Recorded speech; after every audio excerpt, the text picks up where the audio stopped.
So, artists are making this major mistake when listing handmade items, crafts, and paintings for sale online.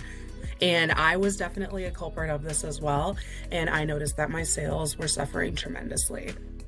Hi, and welcome back to my channel. My name is Beth, and I talk about how to sell and run your creative business online.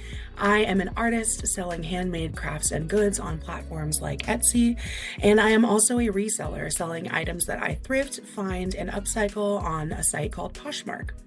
I am sharing tips for how to run your creative business so that you can make more sales and drive more momentum to your store. Welcome back, and today I wanted to talk about the importance of search engine optimization, which is often abbreviated as SEO, and why that's so important on listing handmade items and goods inside of your store, and how not doing so and optimizing that can really hinder your sales. This includes the listing description and keywords that you are using inside of it, as well as the title and naming your artwork and how that can help make an important difference in whether or not that piece is going to sell. I also wanted to share some of my past mistakes that were hindering my sales, as well as some improvements that I recently made that have really driven sales up and made a difference. I have been selling for 8 years now on the Poshmark app, and I sell thrifted items, upcycled goods, and finds from my own closet. And I've been selling my art and crafts on handmade items on Etsy and other platforms like Shopify and Squarespace for 5 years now. So I have definitely made quite a few mistakes along the way, and I have a lot of advice to share in growing a business like that. So today I wanted to talk specifically about a mistake that I was making and why I was not making any sales on some of my items. And I think this is a mistake that other artists are making often as well. So I wanted to share it in hopes that we can all learn and grow together.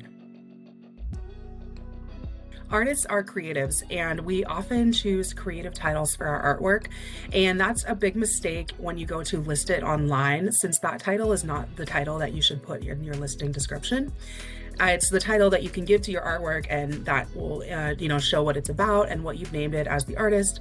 The actual title of your piece should not be the same as your listing description or the title of your listing for sale, because no one is searching for that. And so I wanted to share some examples of this and what I did to improve them. All right, so my first example is this wonderful piece that I'm putting on screen now. It is my Hello Seattle print.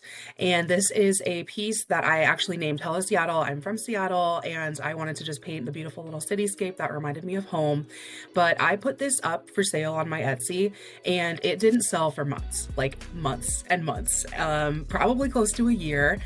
And I don't know, I thought it was really cute. I was hoping that people would buy it as a print, especially people that lived in the Seattle area or people that had a connection to it and wanted to be reminded of home.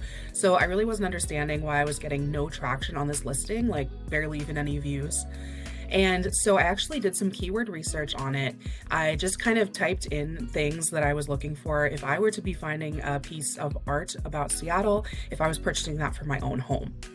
So I did some keyword research, and there are a lot of tools that you can actually pay to do this type of research, but I wanted to make this accessible to everyone, and I didn't want to pay for it myself. So I did this for free just using Google. And so I searched, and I found that the keywords Seattle City Skyline Art and Seattle Painting and Seattle Wall Art were all very high in volume of search traffic. So I changed the title of my listing on Etsy to include those titles. I changed it to what you see on screen now. And the piece sold on Etsy within 24 hours. Like, that is the power of keyword research. I had this piece listed for a year, and it sold within 24 hours once I had the correct SEO on my listing. And I was absolutely shocked by this. Like, it makes perfect sense logically, but it's not something that I've ever really spent time on as a creative business owner, is, Googling for those search terms when I was trying to sell my item. I really thought my art would speak for itself. But when you're dealing with algorithms and Google and online search traffic, the right buyer for your art is not going to find your piece if they don't know how to find it. And they can't read your mind. They don't know what you named it as the artist. So this keyword research is crucially important if you want to make sales. So I set about doing this with my other sale listings because I think this was a mistake that I was making across the board. So another example that I did this with was a painting that sold on Poshmark, and it was this cute little cactus painting, and I called it Prickly Love, which I thought was a very cute little title, but pretty dumb as a search term. No one ever was going to find it. And so I did the same keyword research using Google, and I optimized it to the keywords cactus wall art, cactus painting, and colorful cactus art. And guess how long it took to sell? It took 48 hours. It sold in 48 hours after just optimizing the keywords. So this obviously was a huge success, and I think that a lot of my fellow creatives and artists like you are probably making a similar mistake, or at least not spending as much time on keyword research as you probably should. So one of my goals for this year is to optimize every one of my listings so that it uses the major keywords and is getting high volume search traffic. And that's going to be a major challenge for me because I have over 1,000 listings on different platforms. So if this feels overwhelming to you as it does for me, I'm just going to set myself a goal to optimize 10 to 15 every single day. And it's going to take a long time, but it'll get done if I break it up into small, manageable chunks like that. So I hope that was helpful for you.